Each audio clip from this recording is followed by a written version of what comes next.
Namaste. Welcome to this 40th online symposium by Indica. As you are all aware, Indica is an organization committed to the protection, preservation, and promotion of Indian culture, Bharatiya culture, from a Hindu perspective, committed to the work on Indian knowledge systems from the perspective of textual, embodied, experiential, and material knowledge perspectives. We have this perspective not to limit the studies of our culture to textual traditions alone. Though we are seriously committed to textual traditions and texts, study of texts. But today's symposium is focused more on the cultural aspects that are around a text. And it is these cultural aspects of the text that create a necessity on the part of the scholars, researchers who study these texts to be extra careful while dealing with these texts. One big problem that we see in the contemporary academic university studies of our texts like Ramayana, Mahbharata, and Bhagavata is that they expect the same response from Hindu audience, Bharati audience, as they get from, say, a Greek audience or Italian audience when they study the Greek and Roman Latin texts. I said this in the earlier symposium also. The people who have this tradition of Greek ancient texts as their ancient classical tradition have converted into Christianity in both those countries, in Greece and Italy.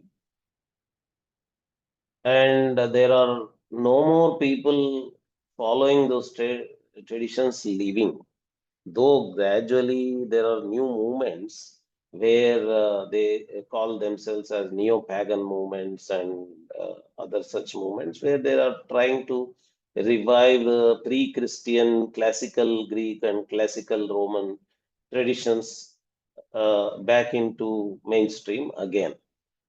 But that's very weak. Majority are not like that.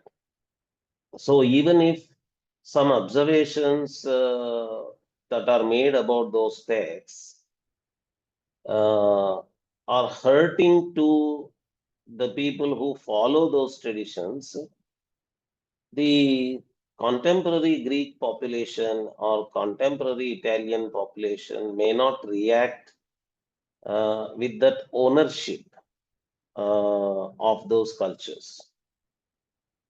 Same is with China. The Indologists who talked about responses from India, they were mentioning China also. Who does not know that because of the so-called cultural revolution in China, this uh, continuity or touch with their ancient classical culture got completely cut. And how would you expect a communist regime in China to have the same attachment to the ancient classical Chinese culture that the contemporary average Indian on the street, a practicing Hindu, has towards Ramayana, Mahabharata, and Bhagavata. For the common practicing Hindus in the street, the masses, not just in the rural like areas of the cities, major cities, metro cities, and the rural areas, villages of India, but even the forests, the hilly areas, forest dwelling areas, forest dweller areas. Nowadays, it has become politically incorrect to use the word tribe, but nevertheless, the government vocabulary of scheduled tribe is anyway there. So those tribal areas, we can say, even there, the stories of Ramayana, Bharata, Mahabharata, and Bhagavata are not just stories. They are not just some textual things for them. They live those stories. They have those stories in their performing arts, whether narrative performing arts or theatrical performing arts. And majority of these reenactments of these stories are in the form of a ritual. And that ritual is a worship ritual. And the characters become deities. They worship the characters in the story. We already conducted a symposium on living traditions of Ramayana. And at that time, for the audience, it would have been very easy to imagine that, yeah, Sri Rama is worshipped as a deity, he is worshipped as the avatara of Vishnu, and you have all the deities coming from the Ramayana story, like Hanuman and other story, other deities also. So that living tradition, that worship attitude, that deep sacred attachment to those characters of that text was highly imaginable. But today's topic may be a little interesting to the audience who might not know that such a significance is there even for the Mahabharata characters. Some may know, for example, those who live in the areas where this cult, this ritual tradition, this worship tradition is prevalent, all the audience of that area might be aware from their own personal experience that they are actually participating in, say, in the Andhra Pradesh area, in the Chittoor and Nellore districts, there is they use words like Dharmaraju Tirunallu, Jatra of Dharmaraju, Dharmaraja, Yudhishthira. And they use words like Draupadi Ammavari Kolupulu, Amma our Mata. Draupadi becomes a Mata there, Ammavaru there, Ammavar there. And there is a temple for her there. And the whole village participates in it. If you, among the audience, if you are coming from Chittoor or Nellore area of Andhra Pradesh, as a participant in this culture, you might already be aware. But for the other parts of Andhra Pradesh and Telangana, they might not be aware of this Dharmaraj Tirunallu, Draupadi Ammavari Kolupulu kind of culture. Same is with the Karnataka people. We are going to have a paper by Shivakumarji today on the Bangalore Karaga festival.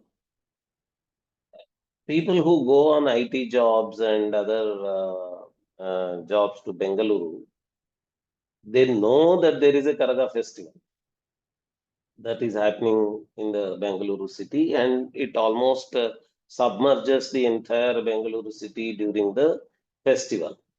But they may not be aware that it is a Mahabharata character related festival. There is a temple in Bengaluru where, like in the Chittoor districts of Andhra Pradesh, temples are constructed for all the five Pandavas and Draupadi together.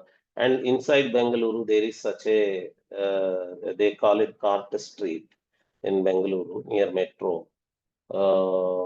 There, this temple is there, and festival of Karaga starts there. People may not be aware of that. Remaining parts of Karnataka may not be aware of this cult existing in Bengaluru and some other parts of Karnataka also. In Tamil Nadu, also, there is a huge prevalence of this tradition, and those parts of Tamil Nadu, those audience among you who live in those parts of Tamil Nadu may be aware that Bharata Kuttu is there, and all these Draupadi Amman coils are there, and the whole culture exists there. But for the other audience from Tamil Nadu itself, it may be a new information that such a thing happens. And for the audience from Tamil Nadu itself, it may be a new information to know that there is an Aravan festival, and transgenders gather there, and there is a huge Jatra kind of thing that happens there. Today we are going to have Shiv Shankar Babu's talk on that topic of Aravan festival and transgender participation in that festival. And because of the book published by Alfie Vital on the Draupadi cult, people might have become aware of at least the Tamil Nadu culture a lot, but that there is a North Indian culture of Pandav Leela, people might not be aware. Today, fortunately, we have Sri Pranshu Saxena ji, who is presenting a talk on the Pandav Leela from Garhwal area of Uttarakhand. For the South Indian audience, this might be a very interesting information that, oh, in Uttarakhand, also in the hilly areas, we have this kind of a festival happening, and Mahabharata is enacted as a ritual worship festival, worship culture. All this might be new information to the audience of our symposium who might be coming from the South Indian part. Because of modernization and urbanization, I suspect that even the North Indian audience might not be aware of the prevalence of such a culture in the hilly areas of Uttarakhand. And we have some such rituals which we could not get speakers in this symposium for them. But Kunti Devi, the mother of the Pandavas, is worshipped in the northeastern parts of Andhra Pradesh, in the Srikakulam, Visakhapatnam, Vijayanagaram areas of Andhra Pradesh. They have a Kunti ritual. It is not a festival like the Draupadi Amman festival or the Dharmaraja Yudhishthira character festivals, which happen at a very large scale, huge scale. But Kunti festivals are a household ritual, and multiple houses in the village perform it as a domestic household festival, and that is called Kontemma Puja or Kontemma Vratam, Kontemma Nomu in that area. And almost all the Telugu people use some idiomatic expressions or proverbial expressions like Kontemma Korikal, wishes of Kunti Devi. Actually, this is coming from this ritual only, this vratam, this nomo only, where people get possessed by Kunti Devi, and during that possession, she asks for things which are very difficult to fetch. Uh, so, from that, it has become an idiom in Telugu. Whenever people bring up almost impossible tasks as their wishes or desires, they say, "Oh, these are kontemma korikal," or ka changes into ga, and they call it gontemma korikalu also in some areas. And uh, during my career as a culture studies university faculty, I met scholars from Karnataka who gifted a book called Kunti Puje, uh, which is a study of a similar domestic festival, domestic vrata, or domestic puja ritual, vow ritual. Vratas are all vows, women vows. So a similar vrata being prevalent in Karnataka, I found a book called uh, Konti Puje, coming from Karnataka. I have a copy of that I studied, and the scholar who wrote that book is also a very good friend of mine who did wonderful fieldwork to bring up that book. There is a book in Telugu also about the Telugu version of the puja of Kunti Devi, the mother of Pandavas. And for the contemporary, modernized and urbanized audience, this might be a new information that, oh, even Kunti Devi is worshipped, Draupadi is worshipped, all the Pandavas are worshipped, and so on and so forth. Another thing you might be aware, but you might not remember immediately, is that whenever you go to a temple, even it could be a temple of Shiva, completely unconnected to the Mahabharata story. For example, if you go to Sri Shailam, it's a Shiva temple. There are five Shivalingas consecrated side by side in small shrines. And if you go there, there are the guide tells you that all these five Shivalingas are Pandava Pratishtha. Five different Pandavas uh, installed these five Shivalingas here.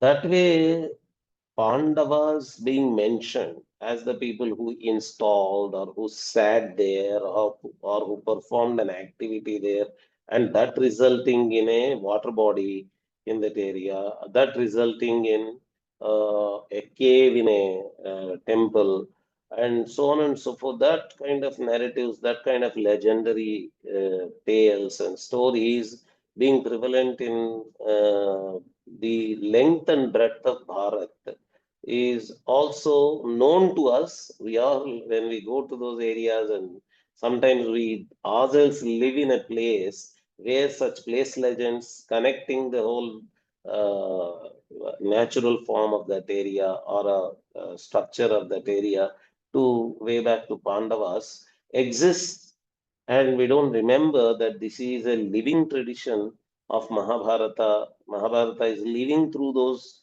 legends, local legends, and beliefs about it. Some of these legends could be not a kshetra or tirtha type of legends. So they could be just some water body in the village or town that is named after one of the characters of Mahabharata. But that sometimes it could be a kshetra mahatmya of a particular shrine also, tirtha mahatmya or kshetra mahatmya of a particular place. And particularly in the forest dwelling culture, in the tribal culture, There are many tribes in India who claim their origin from one of the characters of Mahabharata. For example, the Gonds of the Adilabad district of Telangana. There are legends how they connect themselves to Bhima and Bhima's marriage with Hidimba, and they being descendants of the children of Hidimba. And there are similar such stories connecting some tribes with Arjuna and his marriage with one of the tribal women of their area. All such stories of origins of their community attributed to one of the stories of Mahabharata or one of the characters of Mahabharata exist all over India. If you see, some of these stories are not exactly they have the details as in Vyasa's Mahabharata. There could be a little change from the version of Mahabharata story to connect their community, to connect their forest dwelling community, tribal community with the character in Mahabharata. But nevertheless, that makes the community to get attached to that character, like Bhima or Arjuna or Yudhishthira, because they consider themselves to be descending from that character. And we organized earlier a symposium on a culture uh, and textual tradition called Jaati Puranas. Almost all jatis in India have their Jati Puranas, which are the caste origin narratives, how their caste originated. And these narratives are of several kinds. Some of them connect that community, that jati, that caste to Shiva, or a version of Shiva, like the Dhangars connect themselves. Dhangars have their cognates in Kurubas and Kurumas of Telangana and Karnataka and Andhra Pradesh. They connect themselves to a form of Shiva called Malhar, Khandoba, Mailara, Mallanna, and all that. Some others connect themselves to a character of Ramayana like Jambavanta. They call themselves Jambavantas also. And there are many such stories connecting to different characters of different Puranas. All. But one very interesting strand of that kind of Jati Puranas is that the Jati is connected to Mahabharata. And for these Jatis, not just Jatis, for forest dwelling communities also, Mahabharata itself is their Jati Purana. Mahabharata itself becomes, they actually narrate all the Jati Puranas that I was mentioning earlier. You can go back to our Indica Academy YouTube channel where we upload all these symposium talks after getting recorded. If you go to our Indic Academy YouTube channel, you will find all our Jati Purana Symposium talks. Then you will be able to know that these Jati Puranas are narrated to the Jati by a specialized subjati, Upajati of that Jati. Their profession itself is to narrate this story to the Jati of which this story, this narrative is the Jati Purana.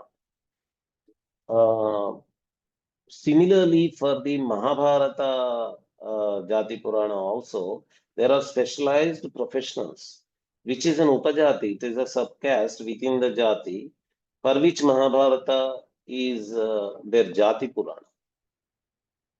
This community in Telangana and Andhra Pradesh, it is called Pandavlol. They are called Pandavlol, Pandava people.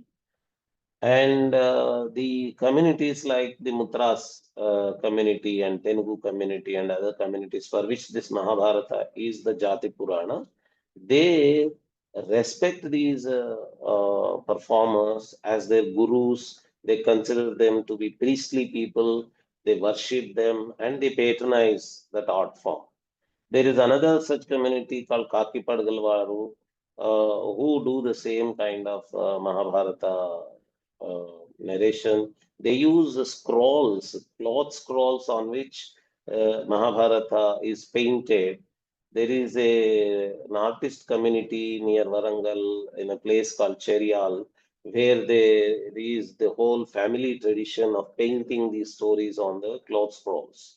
Today, we are going to have a talk by Professor Subhachari about that. We are going to have a talk by Madhav Shri Sampath Kumar Achari about the Telugu Draupadi tradition, and by Professor Subhachari. Both are my friends, professors. I was working along with them in the culture studies area. These two professors are going, one is going to talk about the Chittur area Draupadi Jatras. The other is going to talk about the Jati Purana, Mahabharata as a Jati Purana performed by Pandavlolu, Kakipadgalolu, and a forest dwelling performing art community. And we have very, very interesting speakers today. One of them brought a story, a cult, a culture where Bhima is worshipped. That is NCAK Nayarji, who is going to speak on the cult of Bhima. This was actually, I should say, in spite of my 3.5 decades of experience in culture research, this was new to me. I did not know that there is a Bhima cult. And this speaker, Nayarji, is a Madhva himself. He is initiated into Madhva tradition. And he usually brings topics from Madhva culture only. Even this is a Madhva culture. He is going to talk about Bhima being worshipped in the form of a salagrama in homes as a domestic culture, as a household culture among Madhvas. And in addition, he did some research on the Bhima Bhairava concept, Bhima Bhairava deity in Nepal, and he's going to cover that also. BCA Nair is going to cover both these, Bhima in that. And we have one Ajay Chaturvedi ji, who is a very active member of our own organization, Indica. Earlier, he became very famous for his economy related contributions. He was very famous for his Kulhadi economy theory, and there was a lot of traction for his publications and all that. And recently, he shifted to a completely new area. He is now focusing on astrology, Jyotisha, and other areas. But theoretically, he has come up with a completely new uh, mm, focus of him called significance of time in Hindu tradition. He has done a huge amount of research on the various concepts of time in various scriptures, in various texts, and all that. And today he is going to focus on a very interesting topic called uh, time being used as a narrator in the television serial of Mahabharata. Uh, those among you who are seniors among the audience might remember nostalgically that there were days when the two serials, Ramayana and Mahabharata, were creating sensation, not just in India, in the entire world, for the significance it was creating in India. The Indian news was creating ripples of sensation all over the world. That on Sundays during the morning when the Ramayana serial is getting telecast, the entire Indian streets are becoming empty. Is a news. It used to be world news. those days, because all the population used to get completely stuck to television sets, and they used to even clean their houses and do puja in front of the television receiver set and watch Ramayana serial. That used to be a ritual for them, worship ritual. Watching Ramayana serial used to be a worship ritual for them. Immediately after a few days, Mahabharata serial created a similar kind of situation. And those days, that both these Ramayana and Mahabharata title songs used to be so popular, they used to ring in the minds of people. So, for today's seniors, for today's elders, that is a nostalgic memory that it used to happen that way those days. And one thing, those audience of those days of that Mahabharata TV serial by B.R. Chopra, remember, is the narration by time. Time used to be the narrator. On the screen, you don't see any character or any such thing, just a wheel in a, cosmic imagery. A wheel is made to get animated, and there is a background voice coming as a narrator claiming to be time. My Samai home, it used to say. And because Ajay Chaturvedi ji is nowadays focusing on this concept of time, he got interested in this time being used as a narrator in this television serial of Mahabharata. And television serials of our Puranas and Itihasas are also our living tradition through a modern medium. It's a television is a modern medium. It's a technological medium. So the technology might change. We may get new media of communication, but the living nature of Mahabharata is not changing. That is what we have to understand.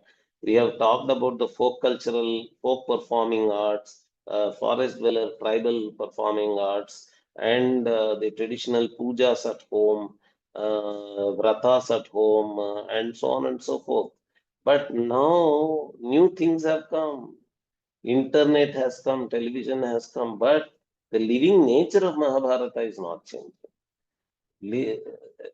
That is how we are even today. There are again, after this was being telecast on, Mahabharata serial was getting telecast on Doordarshan, because that was the only channel. There was a government monopoly.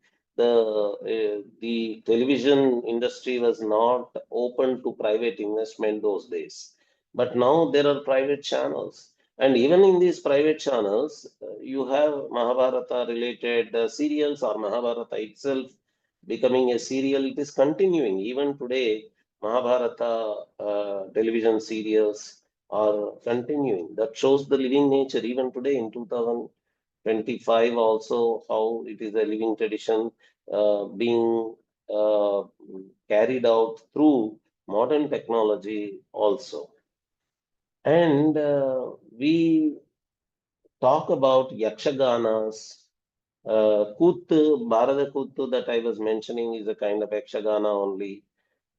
And Karnataka Yakshaganas are there, Andhra Pradesh Yakshaganas are there, Telangana Yakshaganas are there. Yakshagana is a very rich culture. You have Mahabharata topics in it. But people thought that by the time the modern period comes, the uh, when modern theater emerges, modern proscenium theater, we use the word proscenium theater to talk about the a new kind of auditorium that has come into existence, and the format change in the plays, in the dramas that is required for this proscenium theater. Uh, Things might change, people thought, and it really did change, because in the contemporary drama culture environment, the domination is for the social stories only. They usually do not take up Purana or Itihasa stories as the story topic for the modern theatre. But today we have Dr. Sushumna Kannan, who is going to speak on a modern play written by one Bhisham Sahani from the Mahabharata story only, taking up the story of Madhavi. She is going to talk about that. And another very interesting hybrid development is that during the modern period itself, there emerged a new kind of theater in Andhra Pradesh, probably in Karnataka also, of Padya Natakams, the verse plays. We have, you are all aware that the metrical verse, classical metrical verse, starting from Veda mantras, then continuing into Laukika Samskrita literature, into multiple chandas, uh, multiple meters of chandas, a lot of variety, prosodical variety that continued into classical literature of Indian languages. So almost all classical literatures of Indian languages have a combination of Sanskrit chandas, Sanskrit meters, and uh, their own local meters also. Tamil local meters, Kannada local meters, Telugu local meters, they are combined. And uh, recitation of these shlokas has a completely different tradition. How a shloka has to be recited, a padya has to be recited, a padyam has to be recited, has a completely different tradition. Elders in the family and the gurus and the kathakaras and the pravachanakaras used to know that style of singing of these padyams, shlokas. And in Yakshaganas also, some shlokas, some padyams, some padyas were employed, and this kind of shloka singing was always part of Ekaharyaka, that is a solo dance forms also. When a solo dance item is presented in solo dance forms like Bharatanatyam or Mohiniyattam or Odissi or Kathak or solo items within Kuchipudi tradition and all that. There, in that particular presentation of that item, Padyam singing was part of that. Usually, it forms part in the beginning.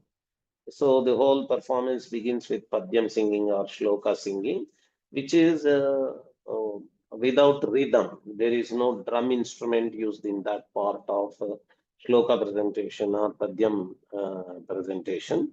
It used to be there.